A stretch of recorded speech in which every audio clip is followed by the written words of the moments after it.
know what you're thinking, where's the big man? Well, he's busy taking a break from presenting every single video on the internet. So today you got me, I'm Midge from Fast Car, and this is our feature car of the month.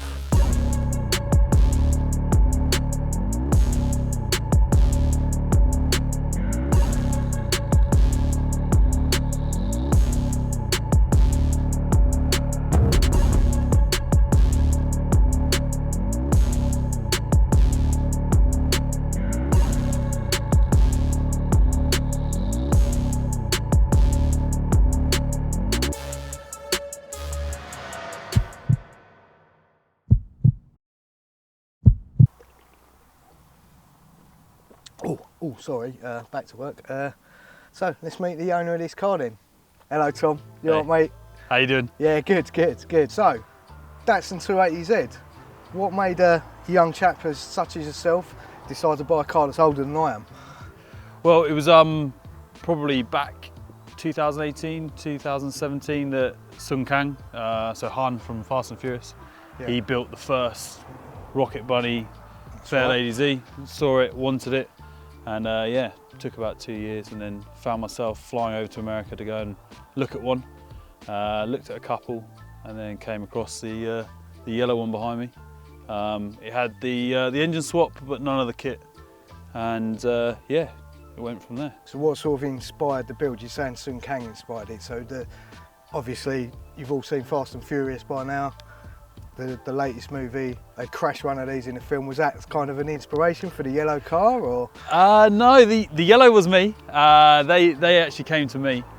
So there's like a twin Fairlady Z over in California. We got a message, both of us, saying that they are making a yellow rocket bunny for the movie. So Universal messaged you and said, yeah, it was just actually, to give you a warning. It wasn't Universal, it was their car collector, their car sourcer. So yeah, we got the message. Yeah, it went from there. Really, it was an interesting time to get that message when both of ours were rocket bunny, both of them are yellow, and yeah, to see it in the movie was fantastic. I bet that was good until they crashed it. Well, what did you think of that?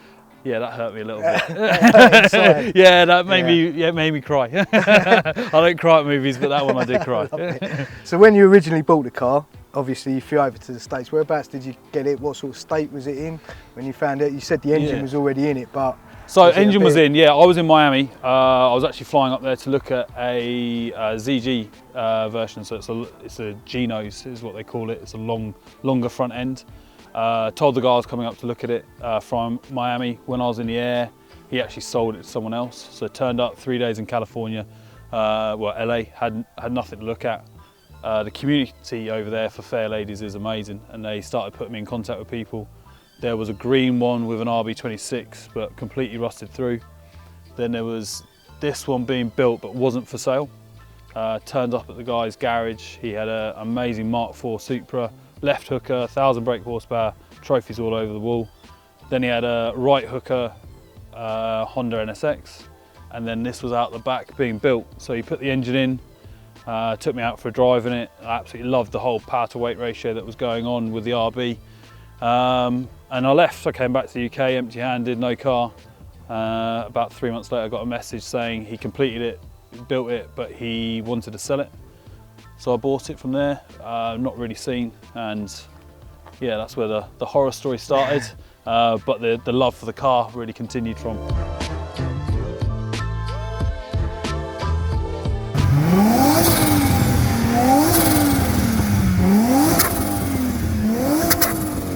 RB25 engine, and look at the size of that turbo. I mean, where's that come from? So I can't take any gratitude for the engine. Engine did come from America like this.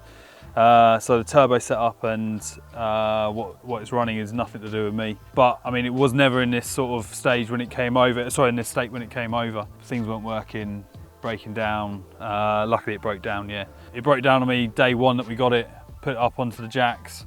Rear suspension all fell apart because it was battery welded. Wiring loom was sparking, small fire in there as well. So it wasn't plain sailing from the beginning? No. It's been quite a lot. Very excited about it coming over, and then yeah, luckily it broke down. I was gutted at the time, but we found loads of problems. No fuel filter in there, it was just straight line from the tank to the engine. Little things like that where they've just basically bodged it together to get it sold and bring it over to me. Yeah, so the wiring loom is spliced in, and all I did was cut the wires, strip, twist it together. That was it, connected. Totally so bodged. Just completely bodged, yeah. So basically you've had to redo the whole thing. Yeah, so went up to Bell's Automotive. There's a guy called Richard there, just outside of Winchester. They did a lot of the engine work, got it up and running again. It was mapped at Horsham Developments on their rolling road there, mainly because of the ECU that I've got. They had all the programs for it. Then it went back to Bell's to get the paint sorted.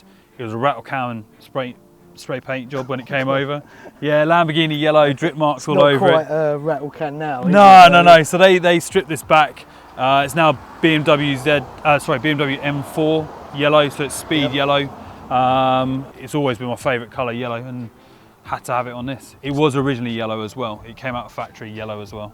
And obviously the famous Rocket Bunny kit. Now I hear this was the first one in the UK on one of these. Yeah, absolutely. So the first official one in the UK. They all come from the same place, but yeah, ordered from Rocket Bunny and came via LA. So you order it from the Rocket Bunny site. It comes via a Grady Pan Am in LA. Did that during COVID, so that was interesting. It was meant to be with me in 2 weeks. It took about 9 months to get to me. Yeah. So it's 2 months in Bahamas and a freight over there. Also came over to Germany, sat on the dockyard in Germany, eventually got it, and then yeah, fit the kit. So big old cut back here for the. Yeah, I was going to say. I mean, obviously, how big are your trouser potatoes? You take a car like this and then just get me grinder out, and yeah. Yeah, so it wasn't me who did it. It was. But it's your car. Yeah, I was away with work at the time, Yeah, so I was away with work. The kit arrived, and the guys at Bell's said, "Look, we're going to do the cut. It's a big cut," and I was like, "Yeah, just do it." And then they sent me a picture of a hole saw about halfway up here, and I was like, "Oh, it's a big cut." And yeah, felt a little bit sick actually when it had been done, because it's a perfect shell. There was no rust on it, and I've just cut about a foot and a half out of it. Yeah, yeah. So it's probably a good job you work on your rigs offshore. Yeah, so you couldn't get back to stop them. Get away from it and just close my eyes until it's finished. But I've got to say, it looks absolutely fantastic, and it fits the car unbelievably perfectly. It's just stunning addition to what was obviously a rough old motor when you got it, and you totally rebuilt it to make this. Now, what about the wheels? Tell me about the wheels, because I love these. These are crazy. These are a one-off build from Rims Carnated. Yep. So we took a bit of inspiration from the wheels that I actually wanted. So I wanted the SSR reverse formula meshes. We couldn't get the step up and the sizing that we needed. So they're 11J front, 11.5J rear. And we wanted 17 inch. I had a 15 inch SSR face and doing a 2 inch step up. We couldn't do it because of COVID and products being hard to get hold of. So we went full custom, built the wheels ourselves, designed them. They're water jet cut, amazing bit of kit from Rims Carnated. And then Toyos came along, saved the day on the tyres as well. So yeah, we got matching tyres, but a little bit of a stretch on the back because the rears are 11.5. So yeah, it helps put the power down, but yeah, absolutely love the wheel setup. And then the brake change, that was a kit from Milk Fab. So these are 300ZX turbo front brake calipers, and the rears are actually a 2015 Ford Mustang. So it stops as well as it goes. It stops really well, and it's a straight kit from Milk Fab, and they done a great job with their bracket setup, and the calipers and the actual discs all come as a one kit. Did you really want a Porsche instead, or what's going on with this? Yeah, so really wanted a Porsche, really wanted an RWB actually. So this is the closest I could get. So put a Porsche sticker on the side, changed it to Datsun. It was Amigo Wraps who did this for me. They're a bit loose, those guys there. They like the controversy. So yeah, we made up the Porsche Datsun sticker, and even put the same font on the calipers as well. So it makes the haters hate. Oh yeah, the purists hate it. I'm not being funny, I'll take this over any Porsche any day of the week. So.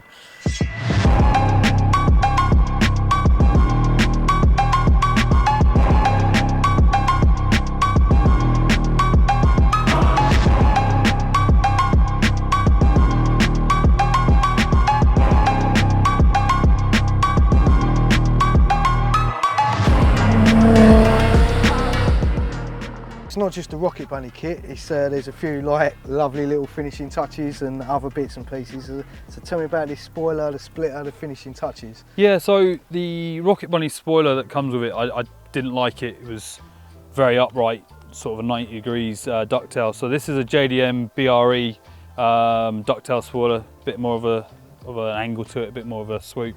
The loofah is, yeah, just something that I've always wanted. Had to have it matching the grey of the spoiler. And then, where'd you even get something like that? So that I actually found on Japanese eBay. Okay. And got that imported myself. So that came over. No particular brand to it, but it's just the way it fits. Some of them can be quite big and bulky. This is really nice, and yeah, remarkably, you don't lose anything when you're looking through the rearview mirror. You can still see quite clearly. Oh, wow. You just get the occasional lines, but it sits so perfectly that you don't actually see the angle of the loofah, which is pretty unusual. Yeah. Normally you can't see anything out the back of them, but for me it was perfect. So what about over there on the front end? So front end split that I've got there, I actually made myself. That was in the winter just gone. You can't get a splitter kit for these cars, so made it up in my garage, used a heat gun to bend all the winglets up and all that sort of stuff. And then Jake from Live 9 Lives, which is a restoration garage, he trimmed all the corners, painted it and got it matching. And at the same time we fitted Mazda MX-5 Mark 1 side splitters, straight bolt on. Some genius in America found it out and yeah, let me know, and I just bolted them straight on. And they work perfectly. For the Mark 1 Mazda, so that's worth remembering. If you've got a Mark 1 Mazda MX-5 and you want to upgrade, keep the side skirts. To talk about on this front end, I mean, look at this naughty little screamer pipe sticking out, but what I really want to know is where'd you get these funky lights?